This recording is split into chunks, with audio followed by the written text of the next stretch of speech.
Hey guys welcome to ஏஎன்2 TVK. So நம்ம பராசக்தி படம் நம்ம தளபதி விஜய் அவருடைய ஜனநாயகன் படத்தோட கிளாஸுக்கு வந்துச்சு, எல்லாருக்குமே தெரிஞ்ச விஷயம் தான். பட் ஜனநாயகன் படம் ஒரு சில காரணங்களால் வர முடியல. ஸோ பராசக்தி படம் தான் ரிலீஸ் ஆனிச்சு. ஸோ இப்போ இந்த பராசக்தி படத்தை டைரக்ஷன் பண்ண சுதா கொங்கரா அவர்கள், இவங்களை பத்தி தெரியும். இவங்க பாத்தீங்கன்னா ரீசெண்டா பராசக்தி படத்தோட சக்சஸ் மீட்ல பாத்தீங்கன்னா பேசும்போது ஒரு சில விஷயங்கள் தளபதி விஜய் ரசிகர்களை பத்தி தப்பா பேசியிருக்காங்க. ஸோ என்ன பேசியிருக்காங்க, இவங்க பேசினது கரெக்டா அப்படின்றத இந்த வீடியோ டீடைலா பார்க்கலாம். வீடியோக்குள்ள போறதுக்கு முன்னாடி தளபதி ஃபேன்ஸ் யாரும் சேனல் பார்த்துட்டு இருந்தீங்க அப்படின்னா மறக்காம சப்ஸ்கிரைப் பண்ணுங்க. ஸோ தளபதி பத்தின அப்டேட்ஸ் டிவிக்கு பத்தின அப்டேட்ஸ் நம்ம சேனல் தொடர்ந்து வரும். சோ அதனால சப்ஸ்கிரைப் பண்ணுங்க. சோ இப்போ வாங்க வீடியோக்குள்ள போலாம். அதாவது சுதா கொங்கரா அவர்கள் என்ன சொல்லிருக்காங்க அப்படின்னு பாத்தீங்கன்னா, இந்த பராசக்தி படத்துக்கு பொலிட்டிக்கல் ரீதியா எந்த ஒரு பிரச்சனையும் வரல. சோ படம் நல்லா தான் இருக்கு. பட் இந்த படத்தை ஓட விட கூடாது அப்படின்னு சொல்லிட்டு ஒரு குரூப் வேலை செய்யறாங்க. சோ அவங்களை எதிர்த்து நம்ம போராட்டம் பண்ணணும், அவங்கள பாத்தீங்கன்னா நம்ம தடுக்கணும் அப்படின்ற மாதிரி சொல்லிருக்காங்க. சோ இவங்க யாரை சொல்றாங்க அப்படின்னு சொல்லிட்டு டைரக்டா சொல்லல, இன்டைரக்டா சொன்னாங்க. சோ என்ன சொன்னாங்க அப்படின்னு பாத்தீங்கன்னா, இந்த பொங்கலுக்கு ஒரு படம் வர வேண்டியது. சோ அந்த படத்தோட ரசிகர்கள் தான் இந்த மாதிரி பண்ணிட்டு இருக்காங்க அப்படின்ற மாதிரி சொல்லிருக்காங்க. சோ இதுல இருந்து பச்சை தெரிஞ்சு போச்சு, தளபதி ரசிகர்கள் தான் சொல்றாங்க அப்படின்னு சொல்லிட்டு.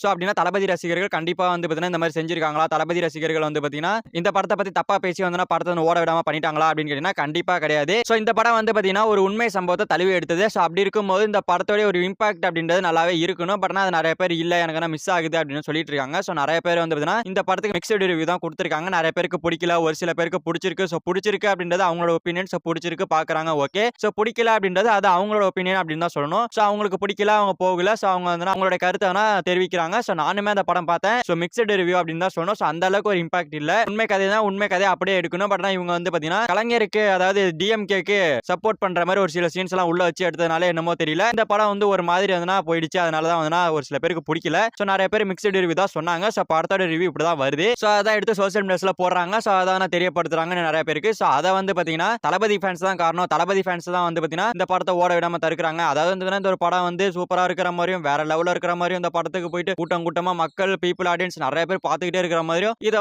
தளபதி ஃபேன்ஸ் தடுக்கிற மாதிரியும் சொல்லிட்டு இருக்காங்க. சோ இதெல்லாம் என்ன சொல்றேன்னு தெரியல. சோ இந்த படத்துக்கு அரசியல் ரீதியா காங்கிரஸ்ல இருந்து இதுல இருந்து பாத்தீங்கன்னா எதிர்ப்புலாம் சொல்லியிருக்காங்க, எதிர்ப்பு அறிக்கையை ரிலீஸ் பண்ணிருக்காங்க. இந்த மாதிரி இந்த படத்துல இப்படி எல்லாம் இருக்கு அப்படின்னு சொல்லிட்டு. சோ அதை எதிர்த்துலாம் கேள்வி கேட்க மாட்டாங்க. இங்க தளபதி ஃபேன்ஸ் தான் காரணம், நாங்க பாத்தீங்கன்னா நெகட்டிவ் ரிவ்யூ போட்டதான் காரணம் அப்படின்னு நம்ம சொல்லிட்டு இருக்காங்க. சோ இவங்க ஒழுங்கா படத்தை எடுத்து தான் நம்ம ஏன் பிடிக்கணும்னு சொல்ல போறோம். அண்ட் இது நம்ம எஸ்கே அவர்களுக்கு மட்டும் பண்றது கிடையாது. சோ இது நிறைய பெரிய ஃபேன்ஸ், ரஜினி, அஜித், கமல் வருவாரான்னு தெரியல. பட் விஜய், இவங்க 3 பேருக்குமே கண்டிப்பா நடக்கக்கூடிய ஒரு விஷயம் தான். சோ இது எனக்கு தெரிஞ்சதுன்னா லியோ டைம்ல இருந்து நடந்துட்டு இருக்கு. சோ இந்த லியோ டிசாஸ்டர், இந்த பராசக்தி டிசாஸ்டர், அண்ட் இது மட்டும் இல்லாம கூலி டிசாஸ்டர், இந்த மாதிரி போடுறது வழக்கம் தான். ஒரு சில பேர் வேணும்னே பாத்தீங்கன்னா அடிப்பாங்க தான். அது இல்லைன்னா சொல்ல வரல, இதெல்லாம் தாண்டி தான் மேல ஆகணும். இதெல்லாம் தாண்டாம மேல வரவே முடியாது. இதெல்லாம் தாண்டி வந்தனால தான் விஜய் அவர்கள் உச்சத்துல இருக்காரு. சோ எவ்வளவுதான் நெகட்டிவ் ரிவ்யூ கொடுத்தாலும் விஜய் படம் ஓடுது அப்படின்னா அவருடைய ஃபேன் பேஸ் அந்த மாதிரி இருக்கு. சோ அந்த மாதிரி நீங்க ஃபேன் பேஸ் கொண்டு வரணும். அந்த மாதிரி நீங்க ஒரு நல்ல படமா எடுத்துருக்கணும். சோ இந்த மாதிரி ஓட விடாத படங்கள் தளபதி விஜய் அவர்களுக்குமே நடந்திருக்கு. எப்போ நடந்திருக்கு அப்படின்னு பாத்தீங்கன்னா பீஸ்ட் டைம்ல நடந்திருக்கு. சோ பீஸ்ட் படம் எவ்வளவு பெரிய ஃபிளாப் அப்படின்ற எல்லாருக்குமே தெரிஞ்ச விஷயம் தான். சோ அப்ப விஜய் ஃபேன்ஸ் நிறைய பேர் நெல்சன் அவர்களை போட்டு சோசியல் மீடியால அடிச்சிட்டு இருந்தாங்க. அப்ப நெல்சன் என்ன தோந்து விட்டாரா, நெல்சன் அவர்கள் விஜய் அவர்கள் தட்டி கொடுக்காம அடுத்து ஜெயிலர் 1 பண்ணி ஜெயிலர்ல ஹிட் கொடுத்து அடுத்து இப்ப ஜெயிலர் 2 எடுத்துட்டு இருக்காரு. சோ அந்த அளவுக்கு அவர் மேல போயிட்டு இருக்காரு அப்படின்னா அவருடைய ஒரு டைரக்டர், அவருடைய ஒரு இது எப்படி இருக்கு, அவருடைய ஒரு மனிதாபிமானம் எப்படி இருக்கு. சோ இவங்க தான் காரணம் அப்படின்னு சொல்லிட்டு பழைய தூக்கி போறீங்களே, உங்களுடைய ஒரு டைரக்டர், உங்களுடைய ஒரு எண்ணம் எப்படி இருக்கு அப்படின்றத பார்த்து தெரிஞ்சுங்க. சோ திமுகவுக்கு போனாலே பாத்தீங்கன்னா மாறிடுறாங்க. இந்திய எதிர்ப்பு போராட்டம்னு சொல்லிட்டு இந்த ஒரு படத்துல வேற என்னமோ பண்ணி வச்சிருக்கீங்க. சோ காதல் இதெல்லாம் பண்ணி வச்சிருக்கீங்க. இதெல்லாம் பார்க்கும்போது கொஞ்சம் லேக் ஆனிச்சு அப்படின்றது தான் உண்மையான ஒரு கருத்து. நிறைய பேர் இதை தான் சொல்றாங்க. இந்த படம் பாத்தீங்கன்னா ஒரு மிக்ஸ்டு ரிவ்யூவோட போயிடுச்சு. பட் இதுக்கு இவங்க பாத்தீங்கன்னா சொல்ற காரணம் அப்படியே பழைய தூக்கி விஜய் ஃபேன்ஸ் மேல போட்டு ஒரு முழு பூசணிக்கான சோத்துல மறைச்சிட்டாங்க. இந்த படம் நல்லா தான் இருக்கு, ஆனா ரிவ்யூ தப்பா கொடுக்குறாங்க. யாரு கொடுக்குறாங்கன்னா விஜய் ஃபேன்ஸ் அப்படின்னு சொல்லிட்டு இருக்காங்க. சோ இந்த படம் ஓடாதுன்னு தெரிஞ்சுதான் பாத்தீங்கன்னா டிஎம்கே காரங்கன்னா ஹெல்மெட் போடாதவங்க, ஹெல்மெட் போட்டவங்கன்னு சொல்லிட்டு ஃப்ரீயா டிக்கெட்லாம் சேல் பண்ணிருக்காங்க. சோ அந்த மாதிரிலாம் நடந்திருக்கு. சோ அந்த வகையில இவங்க பாத்தீங்கன்னா ஒரு படத்தை கொஞ்சம் நல்லா இல்லாம எடுத்து வச்சுட்டு இவங்க பாத்தீங்கன்னா தளபதி ஃபேன்ஸை குத்தம் சொல்றது ரொம்பவே தப்புன்னு தான் சொல்லணும். இதுவே நம்ம லோகேஷ் கனகராஜ் அவர்கள் என்ன சொல்லிருப்பாரு அப்படின்னா, ஆமா ஒரு சில தப்புகள் இருந்துச்சு, நிறைய பேர் சொன்னாங்க, நான் திருத்திக்கிறேன், அடுத்த படத்தை திருத்திக்கிறேன் அப்படின்னு சொல்லிட்டு மெச்சூர்டா சொன்ன நம்ம லோகேஷ் கனகராஜ் அவர்கள் எங்க அவரு டைரக்டரா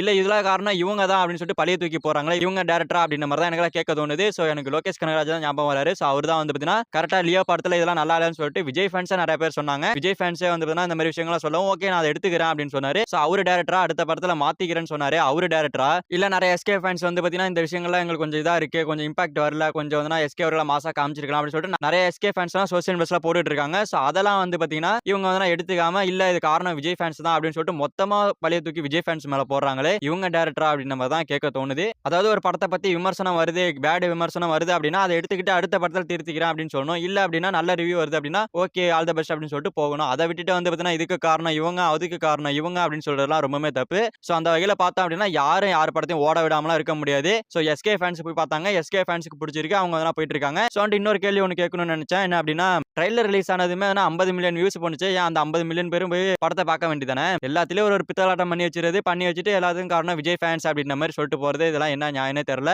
ஸோ அதனால சுதா கொங்கரா மேடம் இதெல்லாம் மாத்திக்க வேண்டியது ரொம்பவே அவசியம். ஸோ ஒரு படத்துக்கு நெகட்டிவ் ரிவ்யூ வருது அப்படின்னா, ஏன் வருது? எதனால வருது? எது பிடிக்கல? அடுத்த படத்துல அத மாத்திக்கிறேன் அப்படின்னு சொல்றது தான் மெச்சூர்டான ஒரு பதிலு. ஸோ அந்த வகையில நான் லோகேஷ் கனகராஜ் அவர்களுக்கு ஒரு ராயல் சல்யூட் சொல்லுவேன். ஏன்னா அவர் வந்து பார்த்தீங்கன்னா, கரெக்ட்டா நீட்டா எடுத்துட்டு இருக்க ஒரு ஆளு. வேற லெவல் லோகேஷ் கனகராஜ் என்னைக்குமே. ஸோ அந்த வகையில இந்த படம் ஓடாததுக்கு காரணம் என்னன்னா, படம் வந்து மிக்ஸ்டு ரிவ்யூ வாங்குனுச்சு. ஃபேமிலி ஆடியன்ஸ் ஒரு சில பேருக்கு பிடிக்கல. அதனால தான் இந்த படம் வந்து பார்த்தீங்கன்னா ஓடல. இதுதான் வந்து உண்மையான ஒரு விஷயம். பட் ஆனா எஸ்கே ஃபேன்ஸ் போய் பார்க்குறாங்க. எஸ்கே ஃபேன்ஸ்க்கு பிடிச்சிருக்கு. எஸ்கே ஃபேன்ஸ் வந்து பார்த்தீங்கன்னா, இந்த படத்த தூக்கி பிடிச்சாங்க. ஸோ அதனால தான் இந்த படம் வந்து 51 கோடி வந்து அடிச்சிருக்கு. இப்போ வரைக்கும் நல்ல ஒரு ரன்னிங்கோட எஸ்கே ஃபேன்ஸ் போய் பார்த்துட்டு இருக்காங்க. இவ்வளவுதான் நடந்திருக்கு. அத விட்டுட்டு வந்து விஜய் ஃபேன்ஸ் தான் காரணம், அவங்க தான் காரணம்னு சொல்றதெல்லாம் ரொம்பவே தப்பான விஷயம். ஸோ இத பத்தி உங்களோட ஒப்பீனியனை கமெண்ட்ல சொல்லுங்க. ஸோ இவங்க சொல்றது கரெக்ட்டா அப்படின்றத நீங்க கமெண்ட்ல சொல்லுங்க. ஸோ இந்த வீடியோ பிடிச்சிருந்தா லைக் பண்ணிட்டு இந்த மாதிரி தளபதி பத்தின டிவிக்கு அப்டேட்ஸ் தெரிஞ்சுக்கணும் அப்படின்னா நம்ம சேனல் சப்ஸ்கிரைப் பண்ணி சப்போர்ட் பண்ணணும். ஸோ சப்ஸ்கிரைப் பண்ணி சப்போர்ட் பண்ணுங்க. It's okay. Thank you for வாட்சிங். அடுத்த வீடியோல பார்க்கலாம். Thank you.